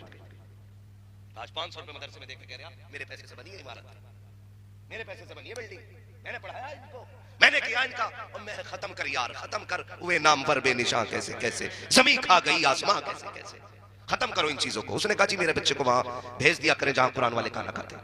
उस्ताद राजी हो गए जी, खाने की दिक्कत थी, चलो ठीक है गिरा पड़ा खा लेगा, लेकिन कब तक पेट भरता? बच्चा था, एक दिन दरवाजे पे खड़े होकर रोने लगा। गरीब पड़ोस में खातून रहती थी, बूढ़ी औरत थी, उसका कोई नहीं था। दरवाजे से निकली, बेटे क्या बात है? कब भूख लगी है? कब खाना नहीं मिला? कहा माँ मेरे लिए मदरसे में खाना नहीं। उसने इतना सुना उसके दिल में दर्द पैदा हुआ, वो मदरसे आ गई और आके उस्ताद से कहा ये बच्चा आज के बाद हमें दे दो, मेरा कोई है भी नहीं और इसका भी कोई नहीं है, ये मेरे घर खाना खाता रहेगा। और उसने बच्चे के सर पे हाथ रख के कहा बेटे सुन मैं बूढ़ी हूँ, लाठी टेक के यहाँ तक आई हूँ, सुन मैं हर टाइम नहीं आऊंगी, रोज वक्त पे खाना खाने आना, लेकिन याद रखना जो मैं रोटी बनाऊंगी अब तक एक बनाती थी अब 2 बनाऊंगी, मगर उसमें पहली रोटी तेरी रहेगी, दूसरी रोटी मेरी रहेगी।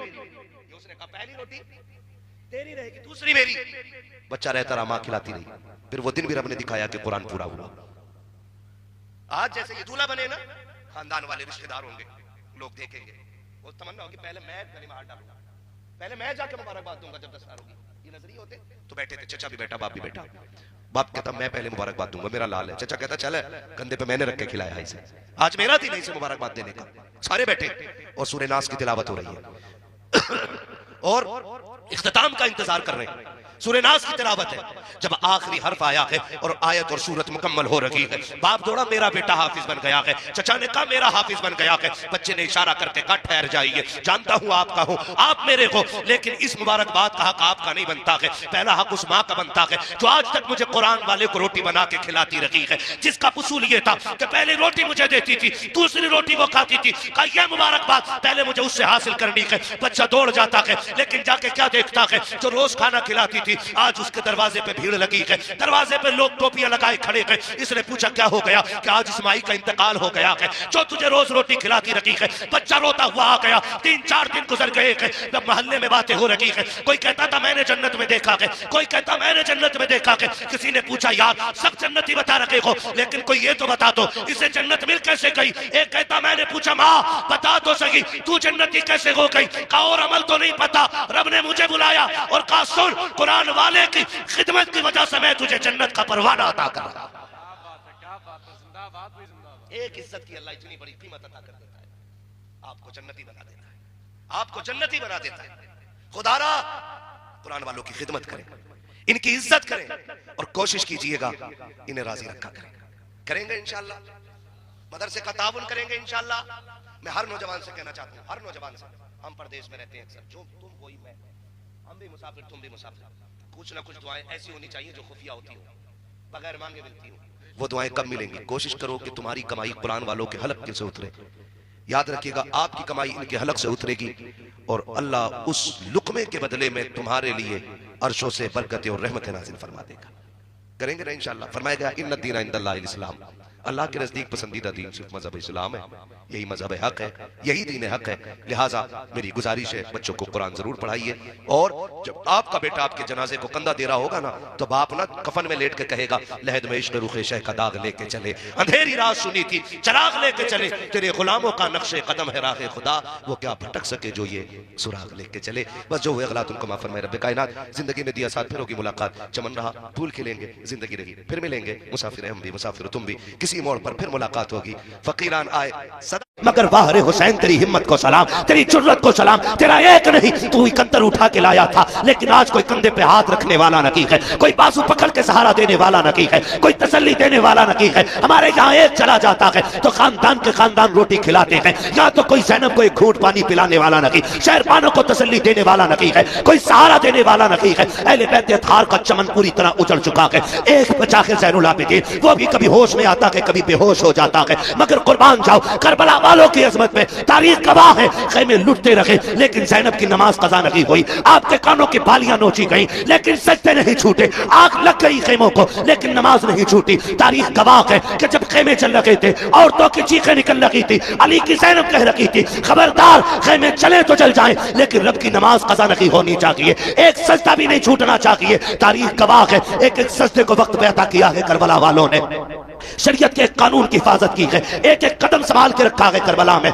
कभी कभी हैरत होती है, मैं तो सोचने लग जाता हूँ जब बेटे की लाश सामने आती है, माओ के दुपट्टे कहीं होते हैं, कपड़े कहीं होते हैं, होश नहीं होता है, चंद बातों के लिए मुंह में पानी डाला जाता है, तो जुमलों के लिए होश में ला करके उसको संभाला जाता है। मगर फाहरे ज़ैनब तेरी जुर्रत को सलाम, तेरी हिम्मत को सलाम, एक एक भतीजा तेरी निगाह के सामने है, भाई की लाश भी सामने है, खानदान के कटे सर तेरे सामने थे लेकिन तूने होश नहीं खोया। हम जानते हैं अगर तेरा होश चला जाता तो उम्मत को होश कौन दिलाता, अगर तेरे कदम फिसल जाते तो उम्मत के कदम कौन संभालता। एक एक लम्हे हिफाजत की है, खुदा की कसम तारीख गवाह है, जिस ज़ैनुल आबिदीन को बार बार बेहोश हो रहे थे, होश आ रहे थे, उनको भी कत्ल करने की कोशिश की गई। सैयदा ज़ैनब सामने आई, लोग कहते हैं मजबूरी थी, नहीं अली की बेटी का तेवर देखो। जब इमाम ज़ैनुल आबिदीन को कत्ल करने की बारी आई, यजीदी आगे बढ़े, हजरत इमाम ज़ैनुल आबिदीन को कत्ल करने के लिए सैयदा ज़ैनब आगे आ गई, चेहरे पे पर्दा पड़ा है, तेवर बदल गए, लहजा अली का था। खबरदार जुर्रत ना करना, ये मत समझना अली का घर वीरान हो चुका है,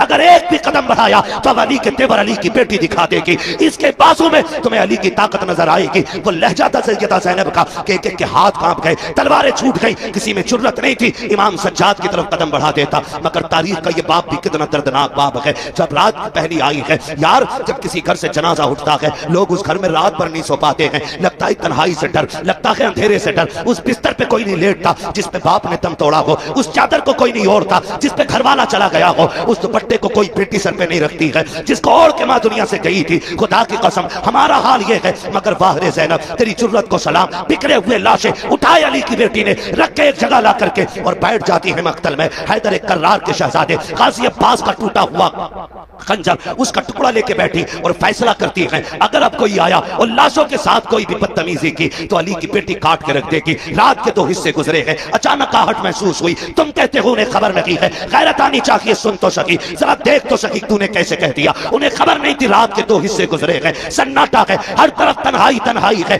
खामोशी है, दर्द छाया है करबला की ज़मीन पर, कोई किसी को याद करने तैयार नहीं, हर कोई अपने गम में डूबा हुआ है। खुदा की कसम ऐसे हाल में भी जब रात का आधा हिस्सा गुजरा है, सैयदा ज़ैनब बैठी है, किसी के आने की आहट महसूस हुई, आपने अपने आप को संभाला, कहा ठहर जा, कौन है यहाँ, आने की जरूरत न करना। आने वाले ने कहा बेटी मुझे आने दे, मैं बड़ी दूर से आया हूँ। आप कहती हैं अच्छा आइए। जब आने वाले ने बेटी कहा ना, उसके लहजे में प्यार नजर आया। सैयदा ज़ैनब कहती है आइए क्या बात है। आने वाले ने पूछा बता बेटी तू कौन है। कहा मैं फातिमा बिनते अली हूँ, मैं ज़ैनब बिनते अली हूँ, कि मैं अली की बेटी हूँ। कहा ये लाशें किसके पड़े हैं। कहा ये राकिब दोशे पैगंबर का लाशा है, ये जो कब्र छोटी सी है असगर की कब्र है। तारीख मुख्तलिफ तरह से मिलती है, बास तारीखों में यह भी मिलता है कि ये जो छोटी लाश है ये असगर की लाश है, ये जो टुकड़े पड़े हैं ये कासिम के बदन के टुकड़े हैं, ये जो चमकता बदन है ये हुसैन के अकबर का बदन है। अल्लाह अकबर। जब जोड़ी की तरफ निगाह उठाई आने वाले ने, कहा शहजादी बता तो सही ये जोड़ी किसकी लेटी है। रो के कहा था ये मेरे शहजादों की जोड़ी है। हुआ क्या है। कहा हमने सब कुछ दे के दीन बचाया है।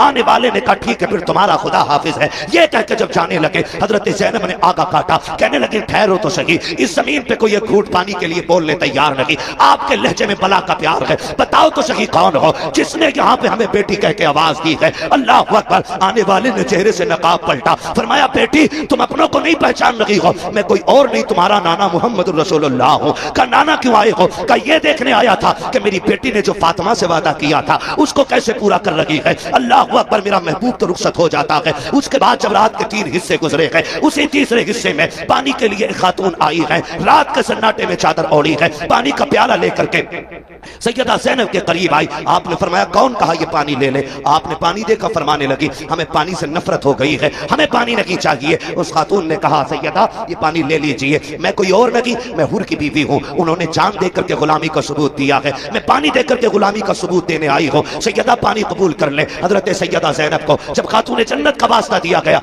आपने पानी कबूल किया, लेके खेमे में आई, ढूंढा सकीना कहीं नहीं मिली है। उसके बाद आवाज दी, मक्तल से आवाज आई, फूफी यहाँ आ जाओ, मैं यहाँ लेटी हुई हूँ, आप कहीं कहा बेटी बता तो सही यहाँ क्यों लेटी हुई हो? तुम्हें तो खेमे में लटाया गया था। सैयदा सकीना कहती है फूफी जान तुम तो जानती हो मुझे बाबा से कितना प्यार है, मुझे बाबा के बगैर नींद नहीं आती थी। ए मेरी फूफी, आज मैं जब रात को सोई आंख खुली, नींद नहीं आई, मैंने कहा पापा तुम्हारी बेटी को नींद नहीं आ रही है। मेरी बेटी ने, मेरी बेटी ये कह के आवाज दी मक्तल से, कहा तुझे सीने से लगा लूं। कहा मैं दौड़ आई, कहा बेटी ये लाश घोड़े दौड़े हैं, तुझे कैसे पता चला ये बाप का लाशा है? कहा फूफी जैसे तुम्हें दिख रहा है वैसे मुझे भी तो दिख रहा था, लेकिन मैंने आके कहा अब्बा कहाँ हो? कहा इसी लाश के हाथ उठे थे और कहा था बेटी मेरे सीने से लग जा। कहती फिर मैंने पैरों पे सर रखा, सो गई। कहा बेटी पैरों पे क्यों सोई? कहा मेरे बाप का पूरा जिस्म जख्मी था, सर रखती तो कहाँ रखती? बेटी तो बेटी हुआ करती है। और यार ये हुसैन की बेटी है, तेरी मेरी बेटी बाप की आंखों का आंसू गवारा नहीं करती, फिर हुसैन की बेटी, हुसैन के सीने के जख्म पे तकलीफ आ जाए इसको कैसे गवारा कर सकती थी? कहा फूफी जान मैंने सर देखा,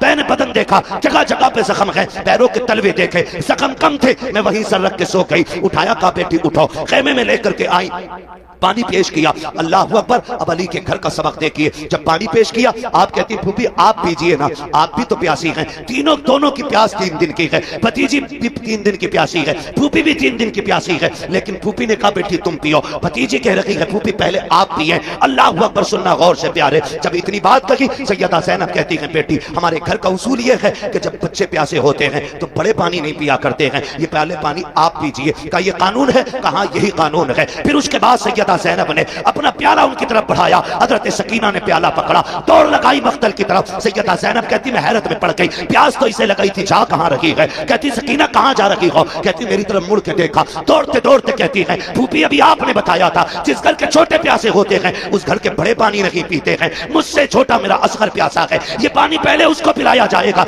ये कह के दौड़ी, ठोकर लगी, पानी जमीन पे गिर जाता है, आप भी जमीन पे आ जाती है, पानी जमीन पी जाती है, आवाज आती है सलामुन अला सब्र अहले बैत मोहम्मद, सलामुन अला सब्र सकीना, नबी के घर वालों तुम्हारे सब्र को सलाम हो, हुसैन की सकीना तेरी हिम्मत और जुर्रत को सलाम हो। आज खुदा के वक्त आते हैं फजर पे खातून जन्नत मुसल्ला बिछा लेती है, और ये सिर्फ हसन के साथ नहीं, हुसैन आए तब भी नमाज कज़ा नहीं हुई, सैयदा ज़ैनब आई है तब भी नमाज कज़ा नहीं हुई। अल्लाह ने आपको ये फूल बख्शे, एक सजदा तक कज़ा नहीं हुआ खातून जन्नत का। बता अगर माँ ऐसी हो, बाप ऐसा हो, तो फिर बेटे कैसे होंगे? बेटे कैसे होंगे? कभी कभी लोग जब बयान करते हैं ना हुसैन ने नेज़े पे कुरान पढ़ा, नेज़े पे पढ़ा, मैं कहता हूँ अजीब मसला है, खाली नेज़े पे पढ़ना देखा है, माँ की गोद में कुरान सुनना नहीं देखा। क्या बात है, सुभान अल्लाह। अगर माँ दूध पिलाते हुए कुरान पढ़े तो फिर बेटे पे लाजिम है कि वो नेज़े पे भी चढ़ के कुरान पढ़े। हद होती है जिसके रातों के सजदे इतने लंबे, जो ये कहती थी अल्लाह इतनी लंबी रात बना कि तेरी फातिमा जी भर के सजदा कर ले, फिर उसका बेटा अगर सजदे में सर न देता तो कहां देता? जिस माँ के सजदे मुकम्मल ना हो उस बेटे का सजदा कैसे मुकम्मल हो जाता? खुदा की कसम खातून जन्नत ने सजदे किए, रातें खत्म हो गई, सजदा खत्म नहीं हुआ, फिर बेटे ने सजदा किया तो जाहिरी जिंदगी खत्म हो गई, सजदा खत्म नहीं हुआ है, सजदा खत्म नहीं हुआ। ये समझने वाली बातें हैं। कई बार कुछ कुत्ते भौंकते कहते जी अगर ये इतने पहुंचे हुए थे तो बताया क्यों नहीं? करबला के हवाले से बेटों को क्यों नहीं बताया या बचाया क्यों नहीं? सारे पढ़े लिखे लोग हैं, अंगूठे का दौर नहीं। ये अलग बात है कि दुनिया फिर से अंगूठे पे लौट आई। पहले अंगूठे उनके लिए जाते थे जो पढ़े लिखे नहीं होते थे, अब अंगूठे उनके लगते हैं जो पढ़े लिखे होते हैं। फिंगरप्रिंट है ना, यही बोलते हैं ना, हमें इंग्लिश नहीं आती उसको। दौर बदला, फिर फिंगर पे लौटा है, फिर लौटा है। तो सारे पढ़े लिखे लोग अच्छी तरह जानते हैं कि अगर बाप डीएम हो, एसडीएम हो, तो क्या उसका बेटा बिना इम्तिहान के किसी पोस्ट को पा सकता है? नहीं। बोले पालेगा? अगर बाप एसडीएम या डीएम जो भी है तो बेटे को एग्जाम देना है, इम्तिहान की सफ में बैठना है, पास होगा तभी मनसब मिलेगा, तभी डिग्री मिलेगी। मगर हुसैन तेरी अजमतों को सलाम, तू मां की गोद में आया, नबी ने कहा हसन हुसैन जन्नती जवानों के सरदार हैं। अभी कोई हज आपके जिम्मे नहीं, अभी ज़कात आप पे फर्ज नहीं है, अभी आपने जंग नहीं लड़ी है, अभी दीन के लिए बड़ी बड़ी कुर्बानियां नहीं दी है, लेकिन मनसब पहले मिले गए। फिर मनसब पे कोई एतराज कर सकता था, घर की बात थी इसलिए बांट दिया गया। खुदा की कसम दुनिया जानती थी नबी के मुंह से जो निकली वो बात होके रही। आका ने कह दिया है मेरे शहजादे जन्नती जवानों के सरदार हैं, तो फिर ये जन्नती जवानों के सरदार हैं। लेकिन ये सब कुछ जानते और मानते हुए भी खातून जन्नत ने बेटों की तैयारी कराई। हैदर कल्लार ने बेटों को सब्र सिखाया है, पूरी जिंदगी बेटों की तरबियत की है, और इसी दिन के लिए सवारा था कि अगर दीन करबला में मुश्किल में आ जाए तो बेटे कदम पीछे नहीं हटाना है, मसलियात की तरफ नहीं दौड़ना है, अजीमत की तरफ जाना है, कर लुटा देना है, दीन बचा लेना है, ताकि दुनिया को पता चल जाए कि हर मसले पे जाकर के मसलेहात को आगे किया जा सकता है। लेकिन जब बात दीन किया जाए तो फिर मसलेहत नहीं बल्कि नबी की शरीयत को सबसे आगे रखा जाए। सुभान अल्लाह, नारे तकबीर, नारे रिसालत, नारे गौसियत, मसलके आला हजरत उलमाए अहले सुन्नत। ये हल्के की दरोगा की तरफ से एक ऐलान है कि जो लड़के घूम रहे हैं गांव में, या तो जलसागाह में बैठ जाएं, या तो नहीं बैठते हैं तो हम उन्हें पकड़ के थाने ले जाएंगे, या फिर जलसे को बंद कराएंगे। इसलिए मैं गुजारिश करता हूँ, तकरीर आखिरी तकरीर चलिए, मेरे भाई जो घूम रहे हैं गाँव में वो घूमना बंद करें, जलसागाह में आके बैठे। तवज्जो है सर, जारी रखें, तैयारी करें। माँ बाप इतनी अजमत वाले, कहते हैं उनको पता ही नहीं था, तुझसे किसने कह दिया पता नहीं था। अगर मैं मुकम्मल शहादत बयान करूं तो बड़ा वक्त चाहिए, सिर्फ इशारतन के नायतन में समझाता चले। करबला में कितनी शहादतें हुई बोलें बोलें, अल्लाह सलामत रख के जो बोल गए, कितनी? 72। ठीक है, 72 शहादतें हुई। ऐसा नहीं है कि पता नहीं था, अगर पता नहीं था तो मुझे बताएं, मेरे इमाम ने 10 की सुबह में अपने बेटे को उठाया, अल्लाह अल्लाह, फरमाया था अकबर, जब हमारे बाबा नमाज पढ़ाते थे तो ड्यूटी हसन की थी कि वो अजान पढ़ते थे जी। फिर जब ये जिम्मेदारी भाई हसन के जिम्मे आई तो फिर अजान मैंने पढ़ी। अब मुसल्ले की जिम्मेदारी मेरी है तो अजान की जिम्मेदारी अकबर तुम्हारी है। जाइए, फजर की अजान भी पढ़नी है और मैदान भी देख के आना।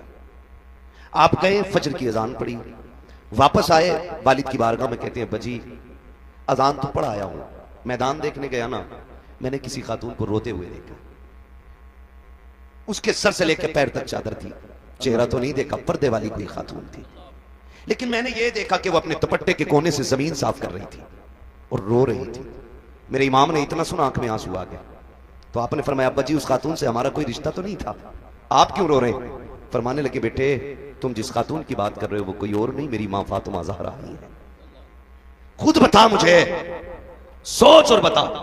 जो ये कहते उन्हें खबर नहीं थी, पता होता तो बचा लेते, अगर पता नहीं था तो शहादत से पहले करबला क्यों आई? और ठीक उसी जगह जहां मेरे इमाम को आना था घोड़े से नीचे, उसी जमीन पे जगह साफ की है खातून जन्नत ने। गैरत आनी चाहिए। मैं कहता हूं कि तुम कलमा पढ़ने के बावजूद टोपी रख के कहते हो कि वो कुछ नहीं कर सकते थे, तुमसे बेहतर नजरिए तो इनके बारे में गैर मुस्लिमों के। अल्लाह अल्लाह, हिंदू भी जानता है कि ये अजमतों वाले लोग शक, जिनका दिया तू खाए उन्हीं को तू उबर रहा है। और मेरे इमाम ने कहा था तेरा खाएं तेरे गुलामों से उलझे है मुनकर अजब खाने गुर्राने वाले। शर्म आनी चाहिए, गैरत आनी चाहिए। करबला शरीफ को देखे, करबला शरीफ को देखे, खुदा की कसम एक एक लम्हा करबला का, ये 3 दिन की प्यास के दिन और 1 दिन की शहादत का दिन, ये पूरी जिंदगी का सबक पढ़ा दे। 3 दिन पूरी जिंदगी का सबक पढ़ा दिया इन 3 दिनों ने, लेकिन हमने पहचाना नहीं, हमने समझा नहीं। कई बार लोग कह देते हैं करबला में शहादतें हुई गुजर गए, आसान नहीं होता है। घर छोड़ते वक्त आदमी के कलेजे फट जाते हैं, जबकि परदेश जाते हैं लोग, घर से निकलते हैं। आप में भी कितने लोग परदेश जाते होंगे, घर छोड़ के जाते होंगे, लेकिन मुश्किल होता है जब घर छोड़ते। अपना घर तो घर होता है। लोग कहते हैं कि अगर छप्पर छोड़ के महल में भी परदेश में लेटने मिले ना, तो वो नींद महल के बिस्तर पे नहीं आती जो अपने छप्पर पे जमीन पे लेटने में नहीं आती। ये सबको अपना वतन इतना प्यारा है। सोच, अगर तुझे मुझे संभल प्यारा है, मुरादाबाद प्यारा है, फिर हुसैन को मदीना कितना प्यारा होगा। ख्याल करें, मदीना कितना प्यारा रहा होगा, उन्होंने मदीने से कितना प्यार किया होगा, जबकि मदीना शरीफ सबका प्यारा है। जिसका शहर है उसका भी और जिसका नहीं है उसका भी।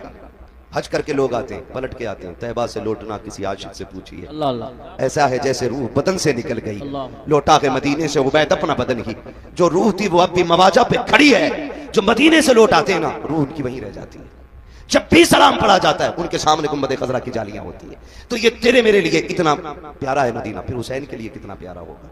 फिर हुसैन ने वो शहर भी छोड़ा, मक्का शरीफ आ गए, फिर वो भी छोड़ दिया, फिर आ गए करबला शरीफ। फिर करबला शरीफ की कहानी, खुदा की कसम अल्लाह आपको सलामत रखे, शुक्र अदा करें रब ने हमें और आपको हुसैन वाला बनाया है। बेशक। हम करबला वालों की बातें करते, ये हमारे मुकद्दर की बात है, ये हमारे नसीब की बात है, ये बड़ी बरकत वाली जात है, बड़ी बरकत वाली जात है।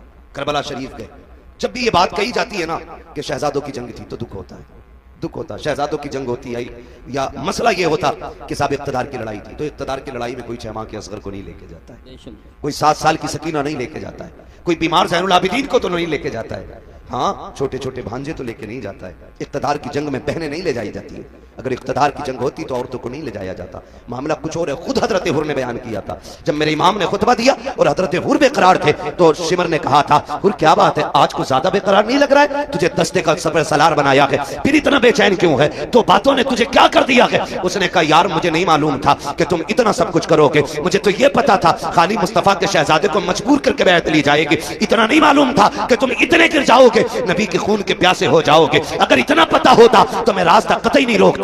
अल्लाह अकबर। जब हुर ने इतना कहा, शिमरने का इरादा क्या है? कहा, मैं ये सोच रहा हूं, एक तरफ जन्नत का दरवाजा है, दूसरी तरफ जहन्नम का दरवाजा है, करूं तो क्या करूं? कहा, हुर तेरी मर्जी है, देख इधर इख्तिदार की दौलत है, इधर सब कुछ है, उधर ना जाना, उधर कुछ भी नहीं है। मेरे इमाम के खुतबे के बाद हुर की बेकरारी ने जब उन लोगों के दिल पे बेकरारी पैदा की, सोचने लग गए अगर एक हुर गया तो हमारी जमात टूट जाएगी। मगर खुदा की कसम, हुर को रोकने की कोशिश की, आपने सबको ठुकराया। कहा, सुनो, दुनिया की दौलत तुम्हें मुबारक हो, हुसैन के कदमों की खाक मुझे मुबारक हो। लिखा था किसी ने, ये नारा हुर का था जिस वक्त फौजे शाम से निकला कि देखो यूं निकलते हैं जहन्नम से खुदा वाले। हुसैन इब्ने अली की क्या मदद कर सकता था कोई? वो खुद मुश्किल कुशा थे और थे मुश्किल कुशा वाले। किसी ने जब वतन पूछा तो यूं हजरत ने फरमाया, मदीने वाले कहलाते थे, अब है करबला वाले। सुभान अल्लाह, सुभान अल्लाह। हाँ, मदीने वाले कहलाते थे, अब है करबला वाले। मुश्किल घड़ियां आपने गुजारी, बड़ी कुर्बानी दी आपने, 71 लाशें उठाई।